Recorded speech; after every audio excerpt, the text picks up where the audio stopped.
दोस्तों, स्वागत है आपका। आज की क्लास में हम लोग देखने वाले हैं बाल विकास से पूछे गए 50 महत्वपूर्ण प्रश्न जो आपकी यूपी टेट, जेटेट, सीटेट तीनों के लिए इंपॉर्टेंट होने वाले हैं। और देखिएगा, सारा प्रश्न सीटेट में पूछा गया है। ठीक है, सारा प्रश्न सीटेट में पूछा गया है। तो चलिए स्टार्ट करते हैं। पहला सवाल देखिए।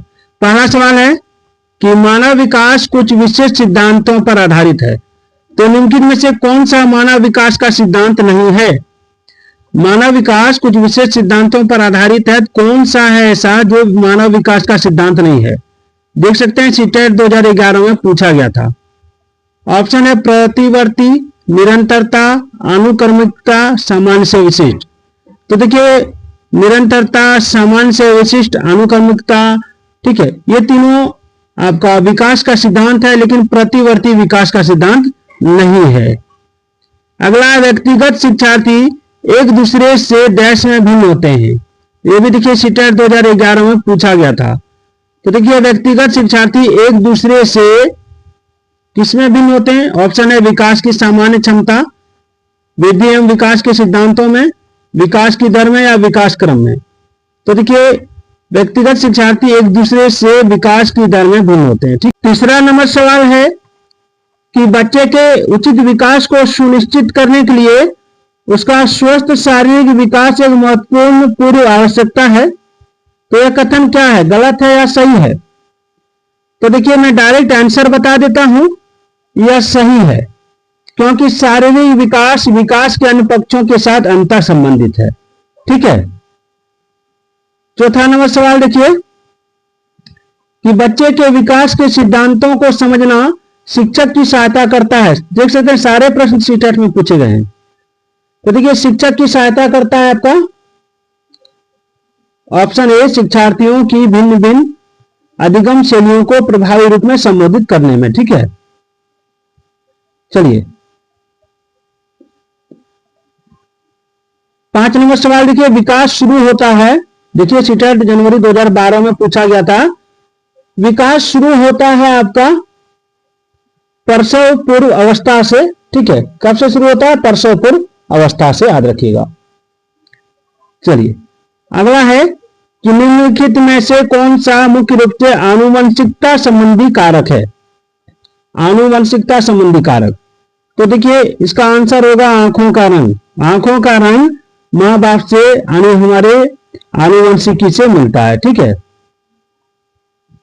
चलिए 7 नंबर देखिए कि निम्नलिखित में से डैश के अतिरिक्त सभी वातावरणीय कारक विकास को आकार देते हैं।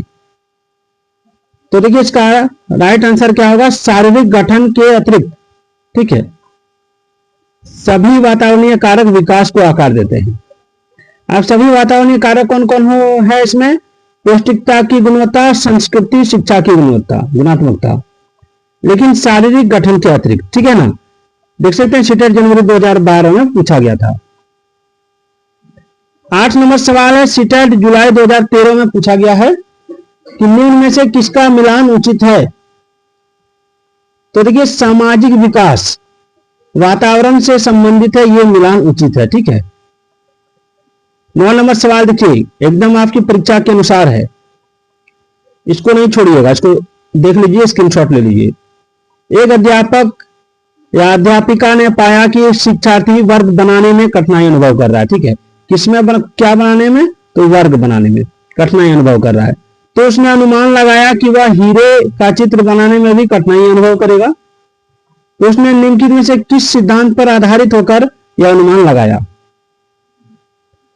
तो देखिए, इसका आंसर होगा विकास एक व्यवस्थित क्रम में होने की प्रवृत्ति से संबंध है इसी सिद्धांत में। यानी अध्यापिका ने देखा कि पहले सोचा कि बच्चे का विकास क्रमशः एक व्यवस्थित क्रम में होता है। तो इसी प्रवृत्ति को समझने के पश्चात अध्यापिका ने पाया कि एक विद्यार्थी वर्ग बनाने में कठिनाई का अनुभव कर रहा है। तो यह देखने के पश्चात ही उसने अनुमान लगाया कि उसे हीरे का चित्र बनाने में भी कठिनाई होगी। चलिए 10 नंबर सवाल है।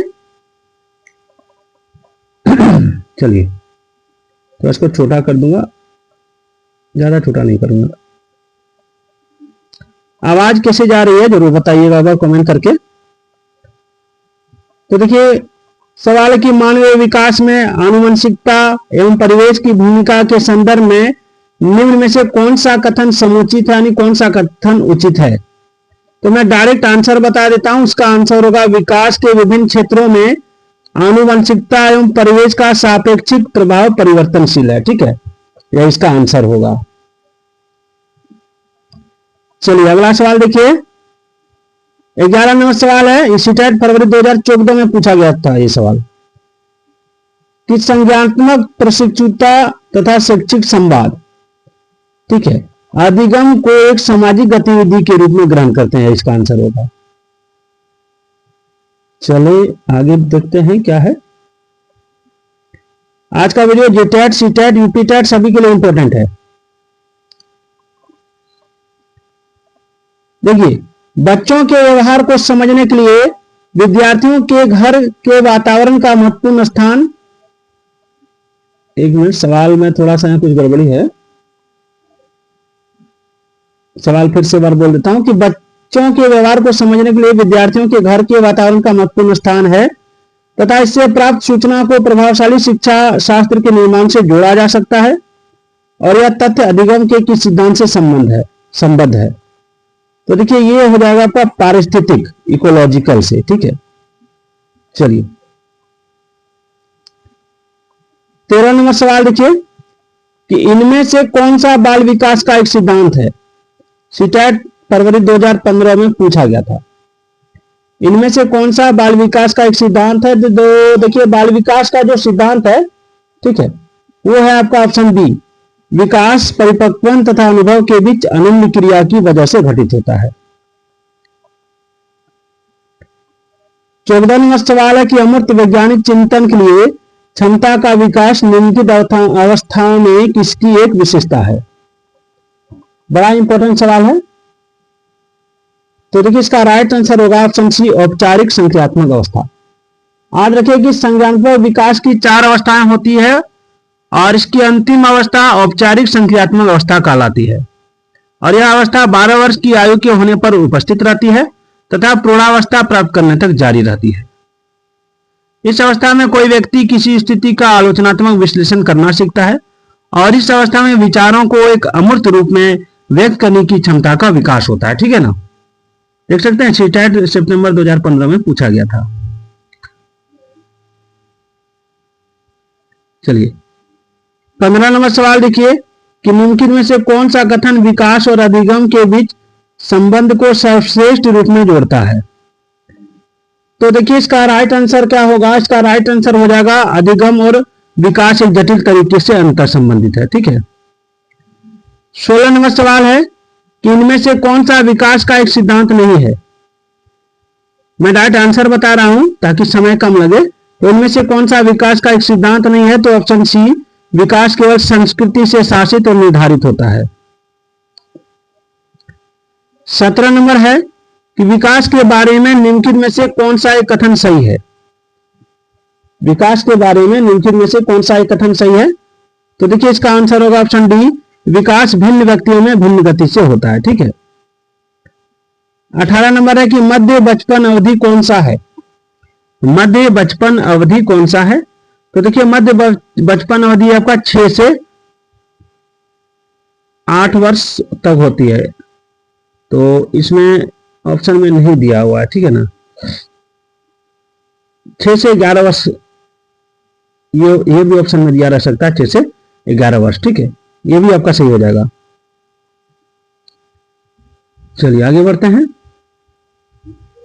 सारे प्रश्न आपकी परीक्षा के लिए है और बहुत ही इंपॉर्टेंट क्लास है, मिस नहीं कीजिएगा। अपने दोस्तों के पास शेयर जरूर कीजिएगा और आप लोग कमेंट नहीं करते हैं, लाइक नहीं करते हैं।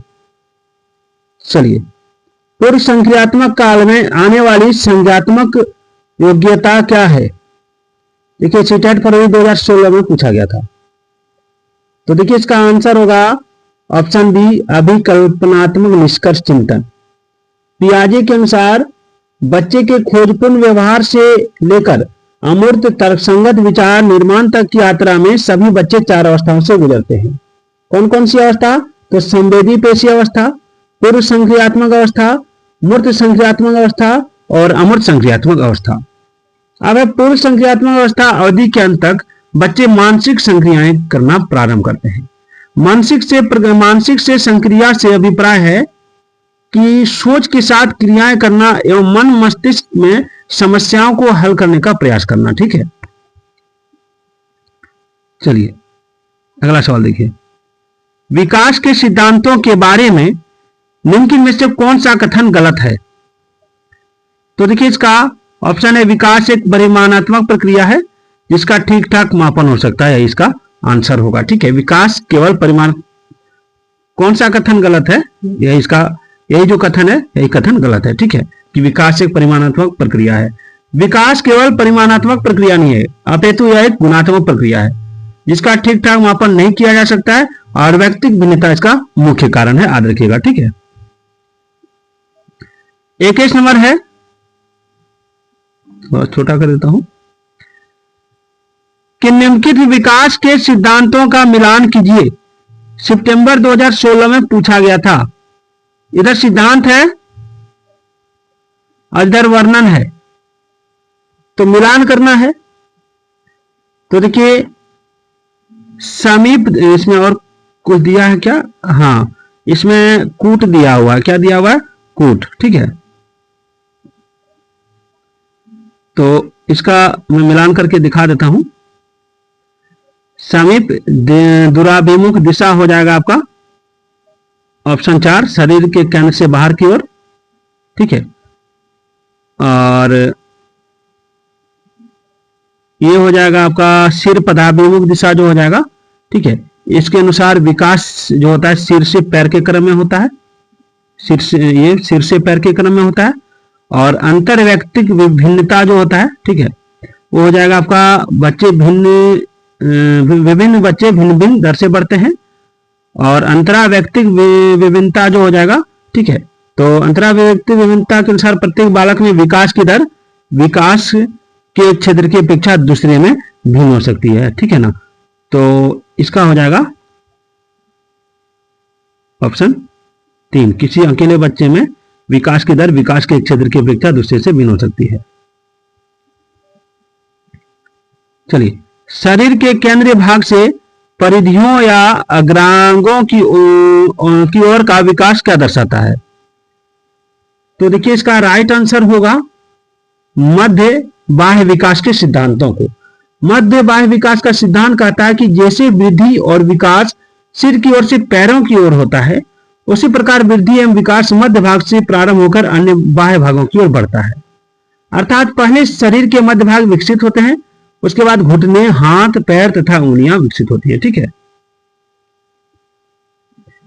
देखिए सवाल ये बहुत इंपॉर्टेंट है कि महीनों की आयु के बीच 10 महीनों की आयु के बीच अधिकांश बच्चे शब्दों को मिलाकर छोटे छोटे वाक्यों में बोलना शुरू कर देते हैं। तो इसका आंसर हो जाएगा 18 से 24 महीनों की आयु के बीच। ठीक है, याद रखिएगा, ये सितंबर 2018 में पूछा गया था, दिसंबर 2018 में। 24 नंबर सवाल देखिए, विकास में व्यक्तिगत विभिन्नता को समझने के लिए क्या महत्वपूर्ण है? तो देखिए विकास में व्यक्तिगत विभिन्नता को समझने के लिए क्या महत्वपूर्ण है, तो इसका आंसर हो जाएगा आपका ऑप्शन सी, वंशागत विशेषताओं के साथ साथ पर्यावरणीय कारकों एवं उनकी पारस्परिक क्रियाओं पर विचार करना। ठीक है, चलिए 25 नंबर सवाल है कि निम्नलिखित में से कौन सा विकास का सिद्धांत नहीं है? निम्नलिखित में से कौन सा विकास का सिद्धांत नहीं है? तो इसका आंसर हो जाएगा ऑप्शन सी, विकास की सटीक गति एवं प्रकृति जन्म के समय ही निर्धारित हो जाती है, इसका सिद्धांत नहीं है। अगला है 26 नंबर कि निम्नलिखित कथनों में से कौन सा विकास एवं अधिगम के बीच संबंध को सही तरीके से सूचित करता है? देख सकते हैं 2019 में पूछा गया था। तो इसका राइट आंसर हो जाएगा आपका ऑप्शन सी, विकास एवं अधिगम अंतर संबंधित और अंतर निर्भर होते हैं। ठीक है ना, यानी अधिगम का विकास से सीधा संबंध है। जन्म से ही मनुष्य सीखना प्रारंभ कर देता है और जीवन पर्यंत सीखता रहता है। जैसे जैसे आयु बढ़ती जाती है, मनुष्य अपने अनुभवों के साथ साथ व्यवहारों में भी परिवर्तन तथा परिमार्जन करता है। चलिए 27 नंबर देखिए, 27 नंबर है कि मानव विकास के संदर्भ में आनुवंशिकता तथा पर्यावरण की भूमिका के बारे में निम्नलिखित कथनों में से कौन सा सही है? तो देखिए इसका हो जाएगा ऑप्शन डी, आनुवंशिकता एवं पर्यावरण दोनों एक जटिल पारस्परिक क्रिया के रूप में मानव विकास को प्रभावित करते हैं। ठीक है, चलिए अगला सवाल देखिए, बाल्यावस्था की अवधारणा से क्या अभिप्राय है? तो देखिए बाल्यावस्था की अवधारणा से अभिप्राय है आपका ऑप्शन बी, समकालीन सामाजिक संरचनावादी मनोवैज्ञानिकों के अनुसार यह एक सामाजिक संरचना है। ठीक है, अगला है कि निम्नलिखित में से कौन सी मध्य बाल्यावस्था की विशेषता है? तो देखिए मध्य बाल्यावस्था की विशेषता है आपका, इसमें ए नंबर बी नंबर दोनों नहीं हो जाएगा, यहाँ पे देखते हैं नीचे ऊपर में, यहाँ हो जाएगा ऑप्शन सी हो जाएगा। ठीक है, ऑप्शन सी याद रखिएगा। बच्चे तार्किक एवं मूर्त रूप से सोचना प्रारंभ करते हैं मध्य बाल अवस्था में। ठीक है, चलिए 30 नंबर देखिए कि बच्चों के अधिगम में शारीरिक स्वास्थ्य और सामवेगिक अवस्था डैश है। तो देखिए इसका राइट आंसर होगा डैश की महत्वपूर्ण भूमिका है। ठीक है, बच्चों के अधिगम में शारीरिक स्वास्थ्य और सामवेगिक अवस्था की एक महत्वपूर्ण भूमिका है, एकदम याद रखिएगा।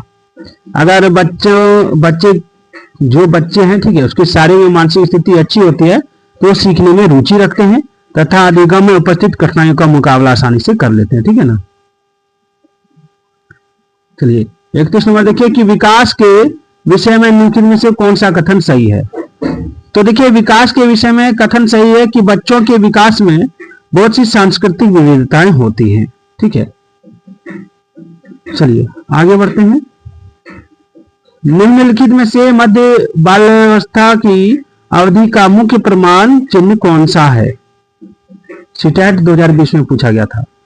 तो देखिए इसका राइट आंसर होगा तर्कसंगत विचारों का विकास जो कि प्राकृतिक रूप से मूर्त है। ठीक है, अगला 33 नंबर है कि बाल्यावस्था की अवधि में विकास, 33 नंबर है कि बाल्यावस्था की अवधि में विकास जो है बहुस्तरीय और मिश्रित होता है। ठीक है, देखिए बाल्यावस्था 6 से 12 वर्ष की उम्र का होता है। ठीक है, तो बालक का विकास बहुस्तरीय एवं विभिन्न ज्ञान और आवरण से युक्त होता है। इस अवस्था में तथ्य संग्रहण की प्रवृत्ति विकसित होने लगती है और सामूहिकरण की भावना भी बढ़ने लगती है। ठीक है,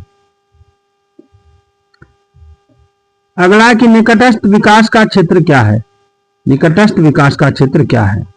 तो देखिए निकटस्थ विकास का क्षेत्र है आपका ऑप्शन सी, बच्चों के वर्तमान स्तर पर स्वतंत्र प्रदर्शन और वयस्क व अधिक कौशल वाले समकक्षियों की सहायता से बच्चे द्वारा उपार्जित किए जाने वाले प्रदर्शन के मध्य का क्षेत्र होता है।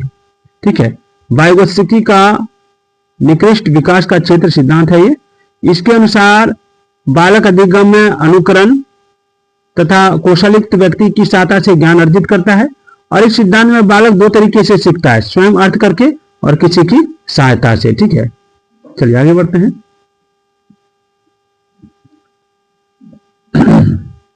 अगला है 35 नंबर कि विकासात्मक सिद्धांतवादी मानते हैं कि विकास की प्रक्रिया जीवन भर चलती रहती है। तो इस संदर्भ में किसकी भूमिका बेहद महत्वपूर्ण है? तो देखिए इसका आंसर होगा वातावरण एवं अनुभव की। ठीक है, चलिए आगे बढ़ते हैं, अगला सवाल देखते हैं। 36 नंबर सवाल क्या है? 36 नंबर सवाल है कि विकासात्मक प्रक्रिया में आशा तत्व के क्या मायने हैं? विकासात्मक प्रक्रिया में आशा तत्व के क्या मायने हैं? तो देखिए विकासात्मक प्रक्रिया में आशा तत्व के मायने हैं कि विकास की प्रक्रिया के दौरान उभरने वाले नए तरीके जो संसार को समझने में मदद करते हैं। ठीक है, चलिए एक बच्चे की वृद्धि और विकास निम्नलिखित में से कौन से कारकों द्वारा प्रभावित होती है? तो देखिए इसका आंसर होगा आपका परिवेश की शैलियां, आनुवांशिक ढांचा संरचना, विद्यालय अनुभव और व्यक्तिगत रुचि। ये चारों हो जाएगा, नहीं ऑप्शन डी हो जाएगा। ठीक है, अगला बच्चों में विकासात्मक परिवर्तन। बच्चों में जो विकासात्मक परिवर्तन होता है वो होता है वंशानुगत और पर्यावरण कारकों के बीच एक जटिल अंतःक्रिया है। ठीक है, याद रखिएगा।